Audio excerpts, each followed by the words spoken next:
On this day in history, we remember the remarkable individuals who shaped our world. Welcome to Who Died Today in History, where we honor their legacies. From artists to leaders, their impact lives on. If you find their stories meaningful, like, subscribe, and hit the bell to stay connected.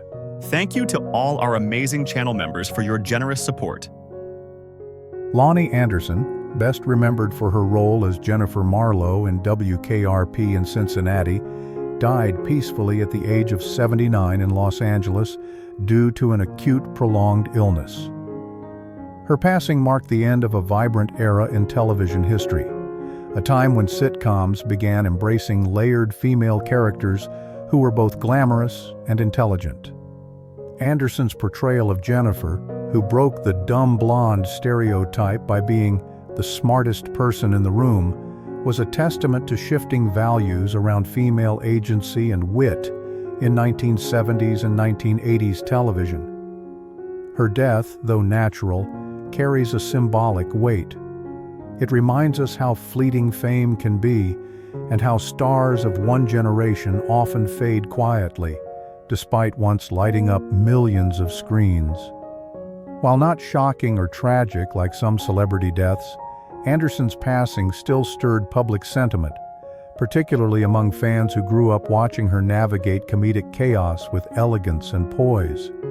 It also reignited reflections on how women in Hollywood, especially those cast in bombshell roles, battled to be seen as more than just eye candy. The immediate consequence of her death was a resurgence of appreciation for WKRP in Cincinnati, a show that blended workplace humor with social commentary. Anderson's death did not necessarily alter the course of television history, but it amplified her legend. She became an emblem of a transitional moment in entertainment, when female characters could be sexy and smart, glamorous and grounded. Anderson's life, particularly her high-profile marriage and divorce with Burt Reynolds, often kept her in the public eye. That period, while tabloid fodder, also reflected the era's insatiable hunger for celebrity spectacle, a value still present in today's media culture. Yet, Anderson managed to retain dignity and humor through personal and professional turbulence. Her death reminds us of humanity's complex relationship with fame, mortality, and remembrance. We immortalize figures like Anderson through syndicated reruns, memoirs, nostalgic tributes, and even pop culture references. While monuments and biographies often preserve political figures, actresses like Anderson live on through the laughter they sparked and the boundaries they helped push. In remembering Lonnie Anderson, we honor more than a career. We honor a shift in how women were seen on screen and how they chose to see themselves. Her legacy continues not in scandal, but in strength, timing, and that ever-unshakable smile. Marilyn Monroe, born Norma Jean Mortensen, died on August 4, 1962, at the age of 36 under circumstances that remain clouded in mystery and controversy. Officially ruled as a probable suicide due to acute barbiturate poisoning, her death was declared the result of an overdose of sleeping pills. Found in her Brentwood home, alone and unresponsive, Monroe's final hours fueled endless speculation, ranging from accidental overdose to murder conspiracies involving political figures. Her death was not simply the end of a Hollywood icon, but the culmination of an era's intense obsession with fame, beauty, and vulnerability. Monroe's life and tragic end reflected the immense pressures placed on women in mid-20th century America, particularly in the entertainment industry. As the ultimate sex symbol of the 1950s, she embodied both glamour and tragedy. Her career, which included iconic roles in Some Like It Hot and The 7-Year Itch, masked deep insecurities and personal struggles with mental health, addiction, and loneliness. Despite her global fame, Monroe was constantly battling the image crafted for her by Hollywood, a luminous blonde bombshell, often typecast and rarely taken seriously for her intellect or acting ambitions. The immediate consequences of Monroe's death sent shockwaves through Hollywood and the wider world. Her passing ignited debates about celebrity culture, mental health, and the exploitation of women in media. To fans and critics alike, she became an eternal symbol of both beauty and suffering, and her death amplified her legend, freezing her in time as an icon of tragic youth. Monroe's legacy has only grown since her death. She is immortalized in countless films, books, and works of art, from Andy Warhol's pop art portraits to biopics that continue to reinterpret her story. Yet, the persistent fascination with her demise reveals society's uneasy relationship with fame and mortality. We revere stars like Monroe, yet often consume their private pain for public entertainment. In reflecting on her life and death, we confront larger questions about the cost of celebrity and the human desire for connection and validation. Monroe's story remains a mirror to our cultural values, how we elevate individuals to mythic status while overlooking the real person beneath. In remembering her, we are also grappling with our own fragile dreams, the price of visibility, and the universal longing to be seen, understood, and remembered. Victor Mature, a leading man of Hollywood's golden age, died on August 4, 1999, at the age of 86 from leukemia. Known for his commanding screen presence and roles in biblical epics like Samson and Delilah, 1949, and The Robe, 1953, Mature's death marked the quiet exit of a once great star whose career both reflected and influenced the post-war values of masculinity, faith, and stoicism in American cinema. Mature's passing was natural, yet it occurred in a time when the era he represented had long since faded. His roles often embodied the rugged, moral certainty celebrated in mid-20th century American films, especially during the uncertain years following World War II. Unlike the more ambiguous anti-heroes of later decades, Mature's characters were straightforwardly strong, noble, and devout, ideals that resonated with a public seeking clarity in turbulent times. His performances in religious dramas and war films echoed the cultural narratives of duty, redemption, and sacrifice, values deeply woven into the national psyche during the 1940s and 1950s. The immediate reaction to Mature's death was respectful but subdued, reflecting both his voluntary withdrawal from public life and the passing of his cinematic era. Though never fully embraced by critics, who often labeled him a limited actor, he was beloved by audiences, and his self-deprecating humor and lack of vanity endeared him to many. His death did not cause the seismic cultural ripples of Monroe or Dean, but it invited nostalgic reflection on the style and spirit of classic Hollywood. Mature's legend was perhaps less amplified by his death than by his enigmatic life. He famously retired early and resisted the limelight, declaring, "I'm not an actor, and I've got 64 films to prove it." This humility became part of his charm and legacy. Unlike many contemporaries who clung to fame, Mature stepped away gracefully, preserving the image of a leading man who understood the fleeting nature of stardom. In remembering Victor Mature, we are reminded of how Hollywood's icons live beyond the screen, not through scandal or spectacle, but through the quiet dignity of lives well lived. He is commemorated in film history, on television reruns, and in the affectionate memory of a generation. His death, like his career, underscores our yearning to believe in simpler truths, timeless virtues, and the enduring power of cinematic storytelling to shape cultural memory and identity. Enver Pasha, a central figure in the final years of the Ottoman Empire, met a violent and symbolic end that encapsulated the collapse of empires and the ideological upheaval of the early 20th century. Once a powerful military leader and one of the triumvirate rulers known as the Three Pashas, Enver's death on August 4, 1922 in Central Asia marked the final fall of a man who sought to shape the Muslim world through both ambition and military force. After World War I, during which he played a pivotal and controversial role in aligning the Ottoman Empire with the Central Powers, Enver fled into exile as the empire collapsed and nationalist movements, led by Mustafa Kemal Ataturk, rose in Turkey. Rather than fading into obscurity, Enver attempted a dramatic return to relevance by engaging in pan-Turkic revolution. He traveled to the Soviet Union and later to Central Asia, hoping to unite Turkic peoples against Bolshevik rule. Ironically, his pan-Turkic dream clashed with the rising power of the Red Army. On the battlefield near Dushanbe in present-day Tajikistan, Enver was killed in combat while leading a rebellion against Soviet forces.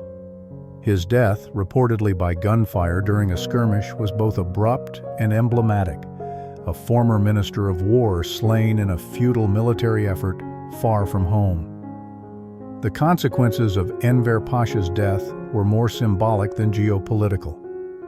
By the time he died, the new Turkish Republic had already distanced itself from Ottoman imperial ideology. Mustafa Kemal viewed Enver as a relic of the past, ambitious, impulsive, and ultimately destructive. His passing cleared any lingering speculation about a return to Ottoman-style leadership. In the broader historical arc, Enver's demise allowed for a cleaner ideological break between the old imperial order and the secular, nationalist modern Turkey being forged in Ankara. Today, Enver Pasha's legacy remains deeply conflicted. He is remembered as a military leader, an ideologue, and a controversial figure implicated in the Armenian genocide. His death, far from martyrdom, serves as a cautionary tale of overreach and the volatile mix of nationalism and militarism. Yet in some corners, especially among Turkic nationalist circles, he is still memorialized as a bold visionary. His story illustrates how memory is shaped not just by deeds, but by the lens through which history chooses to interpret them, reminding us that mortality may end a life, but not its echoes. Lee Hazelwood, the American singer, songwriter, and producer, best known for his work with Nancy Sinatra on hits like "These Boots Are Made for Walkin'," passed away on August 4, 2007, after a long battle with kidney cancer. His death, though natural, reflected a quieter exit compared to the bold, unconventional career he carved in the music world. Hazelwood died in relative seclusion in Henderson, Nevada, closing a chapter on one of pop music's most enigmatic and influential figures. Hazelwood's career was defined by defiance of mainstream expectations. With his deep, resonant voice and poetic lyrics, he wove country, pop, and psychedelic elements into something wholly unique. His death came at a time when a new generation was beginning to rediscover his music thanks to reissues and tributes by alternative artists.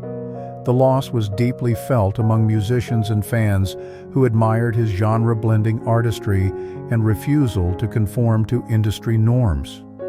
Unlike public tragedies that sparked mass mourning or revolution, Hazelwood's passing was more introspective in its impact. It didn't alter the political landscape or trigger national grief, but it did inspire a re-evaluation of his contributions. Suddenly, critics revisited his catalog with new reverence, and artists from Beck to Lana Del Rey cited him as an influence. His death seemed to amplify his legend, transforming him from cult figure to foundational influence in alternative music.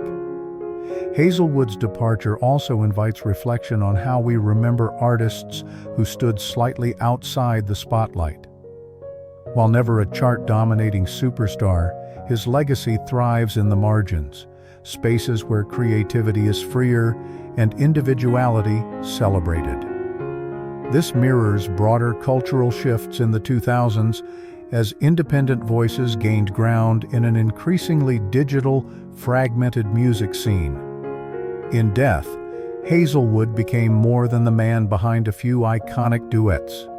he became a symbol of artistic integrity. We continue to honor him through tribute albums, archival releases, and cinematic references that echo his haunting, dusty soundscapes. His memory lives not in statues or state funerals, but in vinyl crackles, moody playlists, and the ongoing influence he casts on musicians unafraid to sound different. Ultimately, Hazelwood's story shows how memory favors the bold, and how death often clarifies what life left beautifully blurred. Little Milton, born James Milton Campbell Jr., was a pioneering figure in American blues and soul music. His death on August 4, 2005, from complications following a stroke, marked the quiet end of a career that had spanned decades and bridged racial and musical divides.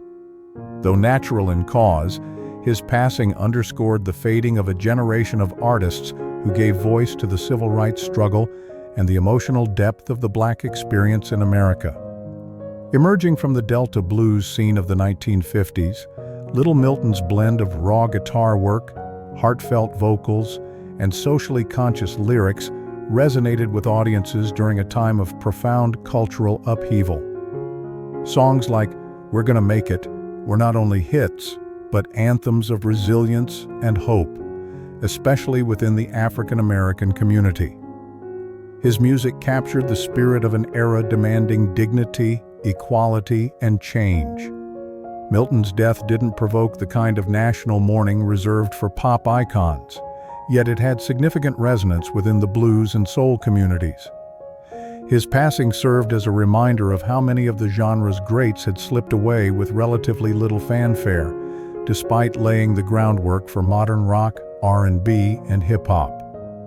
In the wake of his death, tributes poured in from fellow musicians and music historians who recognized his artistry and enduring influence. His death, like those of many blues legends, highlighted the broader American tendency to celebrate such artists more in hindsight than in life. The values of his era, resistance, authenticity, and soul, were deeply embedded in his music and life story. As those values became increasingly commercialized or diluted in contemporary music, Milton's work stood as a testament to the power of staying true to one's roots. In reflecting on his legacy, Little Milton's story reveals how mortality often sharpens appreciation for voices that spoke truth in times of turmoil. We remember him through the continued performance of his music, posthumous awards, and archival releases that ensure his sound is never lost.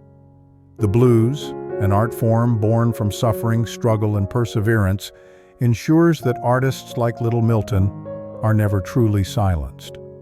Ultimately, Little Milton's life and death remind us that cultural memory is shaped as much by integrity and impact as it is by fame. Through music, he lives on, timeless, powerful, and real. Hans Christian Andersen, the Danish author best known for his timeless fairy tales, died of liver cancer on August 4, 1875 in Copenhagen. His death, natural and relatively peaceful, stood in stark contrast to the emotional depth and suffering often portrayed in his stories. At the age of 70, Anderson passed away after a long and reflective life, having elevated the genre of children's literature into an enduring art form. Anderson lived during a time of rapid change, socially, politically, and industrially, throughout 19th century Europe.